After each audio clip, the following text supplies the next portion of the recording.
انسانی تاریخ میں پہلی بار 6 مختلف نسلیں ایک ہی وقت میں، ایک ہی گھر میں، ایک ہی چھت تلے، ایک ہی کمپنی میں ساتھ بھی ہیں اور ایک دوسرے سے نبرداشت بھی ہے نا یہ عجیب سی بات۔ السلام علیکم، میں ہوں ڈاکٹر فاز، آپ کا دوست، ایک نئے آئیڈیا کے ساتھ۔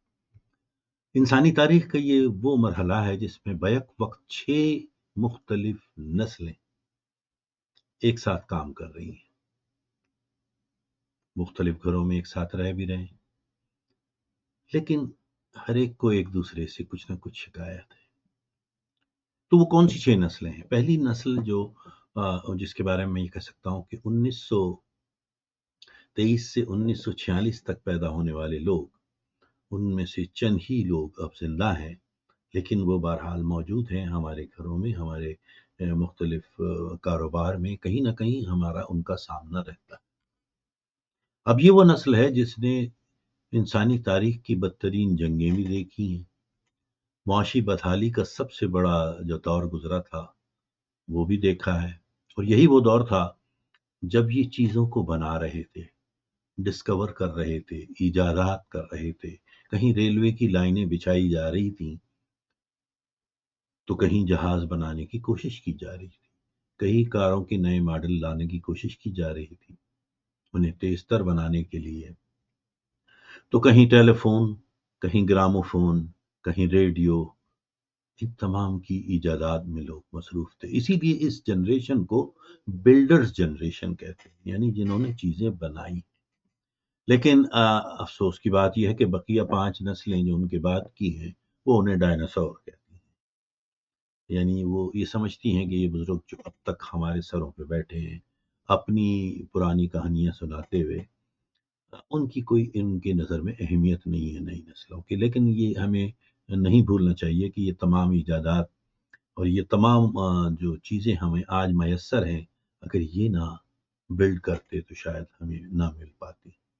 پھر اس کے بعد دوسری جو نسل ہے وہ 1946 سے لے کے 1964 کے درمیان پیدا ہونے والے لوگ ہیں، جنہیں بیبی بومرز بھی کہا جاتا ہے۔ یہ انتہائی سٹبرن یعنی ضدی قسم کے لوگ ہیں، اور بہت زیادہ اپنے آپ کو بہتر سمجھتے ہیں دنیا میں سب سے۔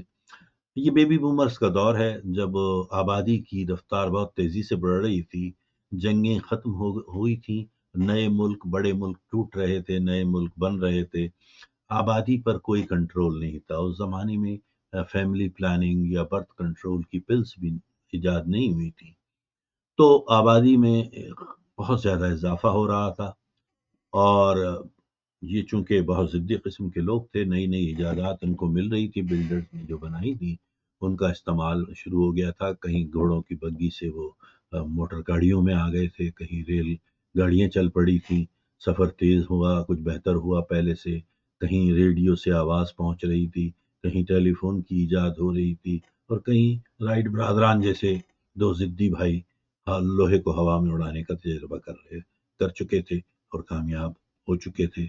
تو اس وجہ سے یہ ان کی بہت سب سے بڑی بات ہے کہ یہ بہت بڑی تعداد میں چونکہ پیدا ہوئے تو ان کی آبادی بہت زیادہ رہی، تو ان کا ہمیشہ سے ہولڈ تھا اس دور میں۔ پھر اس کے بعد تیسری جو جنریشن ہے وہ ہے جنریشن ایکس بھی کہلاتی ہے، لیکن ہم اسے بسٹرز بھی کہلاتے ہیں، کیونکہ اس وقت پھر فیملی پلاننگ کا ایک سینس پیدا ہو چکا تھا، شعور آ گیا تھا، آبادی کو روکنے کے لیے سب پریشان تھے، کیونکہ بڑھتی ہوئی آبادی کی وجہ سے بہت ساری مشکلات کا سامنا تھا۔ تو وہ بیبی بسٹرز جو تھے، ان کی سب سے بڑی خامی یہ تھی کہ یہ بڑے شکی مزاج تھے، اور ہر چیز بڑے اسکیپٹیکل، جسے انگریزی کا لفظ استعمال کرتے ہیں، اسکیپٹیکل تھے، ہر چیز میں میخیں نکالنا، اور ہر چیز کی کیوریاسٹی میں یعنی کریدنے کی بہت بڑی عادت تھی ان میں، اور ہر چیز میں شک کرتے تھے کہ آیا یہ ان کے مفاد میں ہے یا نہیں ہے۔ تو یہ جنریشن شروع ہوتی ہے 1964 سے 1980 تک کی، اور اس کے بعد 1982 کہہ لیں آپ، 1980-82 کے درمیان، اور پھر 1982 کے بعد ایک جو دوسری जनरेशन आती है मैदान में, वो मिलेनियल्स कहलाती है। यानी उन्हें जनरेशन वाई भी कहा जाता है वैसे तो, लेकिन वो इस हद तक खुद पसंदी उनमें बहुत ज़्यादा थी, ये कह सकता हूँ मैं। बहुत ज़्यादा खुद पसंद थे। नार्सिसिस्टिक का एक लफ्ज़ आता है अंग्रेज़ी में, नरगिसियत मिजाज लोग थे। तो लेकिन इनकी आबादी भी खासी बढ़ गई थी बाद में, क्योंकि बस्टर्स के बाद ये आए थे और इनकी आबादी में भी कुछ कंट्रोल कम हो गया था। तो ये भी दूसरी नस्लों को अजीब निगाह से देखते हैं। वो समझते हैं चूंकि इनके दौर में चीज़ें तेज तर हो गई थी। अब ये वो दौर है जब रेलगाड़ी बहुत तेज हो चुकी थी, जहाज बहुत तेजी से उड़ने लगे थे, खबर और रसाई, टेलीविजन और इस किस्म की चीज़ें मैदान अमल में आ चुकी थी। तो तरक्की की तेज़ी की वजह से इनके जहनों में भी ये एक तेज़ी आ गई और ये दूसरों को कमतर समझने लगे। और फिर उसके बाद आती है जनरेशन जी भी जिसे कहते हैं। अब ये वो लोग हैं जो ये कह लें कि अ, सन 2000 से 2015 तक के दरमियान जो पैदा हुए लोग हैं, ये खासे नर्म मिजाज या नाजुक मिजाज कह सकता हूँ मैं, नस्ल थी हमारी, क्योंकि इनके पास हर चीज़ गैजेट्स में आ चुकी थी, हाथ में उनके वो गैजेट होते थे, तो वो काम के आदी कम थे, आराम के आदी ज़्यादा थे और वो हर चीज़ का शॉर्टकट ढूंढने की कोशिश करते हैं। तो वो नस्ल चूंकि हमारी जो कहलाती है जनरेशन जी, और ये अब बच्चे अब अमली ज़िंदगी में भी दाखिल हो गए हैं, ज़ाहिर है अब उनकी उम्रें ऐसी हो गई हैं। तो ये बहुत तेज़ी से अब दाखिल हो रहे हैं हमारे पेशा वराना ज़िंदगियों में। लेकिन ये आप गौर करें कि ये जिस तरह से काम करते हैं, ये पिछली नस्लों से बिल्कुल मुख्तलिफ हैं। ये हर चीज़ में शॉर्टकट ढूँढ रहे होते हैं, कम से कम वक़्त में ज़्यादा से ज़्यादा प्रोडक्टिविटी देकर और वहाँ से बाहर होना चाहते हैं। और फिर उसके बाद एक और नई नस्ल है जिसका हाल ही में सिलसिला शुरू हुआ है, यानी 1915 से 2015 से, माफ़ कीजिएगा, से लेके 2025 यानी 10 बरस के ये जो बच्चे हैं, ये एक नई नस्ल है, बिल्कुल एक नया अंदाज़ है इनके जीने का। 4 साल के बच्चे को पता होता है टेलीविज़न पे कौन-सा चैनल उसे देखना है, कौन-सा खेल उसे खेलना है। और ये गैजेट के बच्चे हैं, इन्हें मैं आईपैड जनरेशन भी कह सकता हूँ। ये हाथ में गैजेट्स लेके, हाथ में टैबलेट्स उनके होंगे या फ़ोन होंगे और उस पे मसरूफ़ होंगे। उन्हें ना माँ-बाप की फ़िक्र होगी, ना असातिज़ा की, ना पढ़ने की, क्योंकि वो इसी में, और ये बड़ी तेज़ी से सीखते हैं क्योंकि उनकी सीखने की सलाहियत पिछली तमाम जनरेशन से ज़्यादा हो गई है। बहुत तेज़ रफ़्तारी से ये सीख जाते हैं।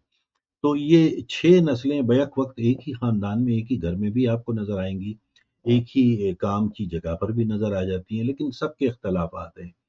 तो इन इख्तलाफ़ात को कैसे दूर किया जा सकता है? इनके दरमियान हम आहंगी कैसे पैदा की जाए कि हमें बेहतरीन प्रोडक्टिविटी इन सब, क्योंकि किसी का तजुर्बा है, तो वो हम फरामोश नहीं कर सकते, उन तजुर्बात का भी हमें फ़ायदा उठाना चाहिए। जो लोग अ, स्केप्टिकल हैं और वो कुरेदने वाले हैं, तो उनकी उस कुरेदने या डिस्कवरी नेचर को भी हमें इस्तेमाल करना है। जो लोग ज़िद्दी हैं, उनकी मेहनत को, अफ़ादियत को भी हम नज़रअंदाज नहीं कर जा सकते। और जो लोग खुद पसंदी का शिकार हैं या नरगिसियत पसंदी का शिकार हैं, हम उनका भी पूरा भरपूर फ़ायदा उठा सकते हैं। तो ये कैसे किया जाए? तो इंशाअल्लाह आने वाले चंद हफ्तों में मैं लेकर आ रहा हूँ एक ऐसा ही वेबिनार, जिसमें 6 मुख्तलिफ नस्लों के बारे में मैं खुलकर बात करूँगा और कोशिश करूँगा ये समझाने और ये बताने और ये सिखाने की कि हम इन तमाम नस्लों को बैक वक़्त कैसे यकजा करके उनका बेहतरीन जो हासिल है हम कर सकते हैं। तो रजिस्टर ज़रूर कीजिएगा और उम्मीद है कि मेरी बात पर आप गौर भी करेंगे, और अगर जो सवालात आपके ज़हन में आते हैं वो ज़रूर लिख लीजिए, क्योंकि हम इस पर भी बात करेंगे। इजाज़त दीजिए। अल्लाह हाफ़िज़ नासिर। Thank you.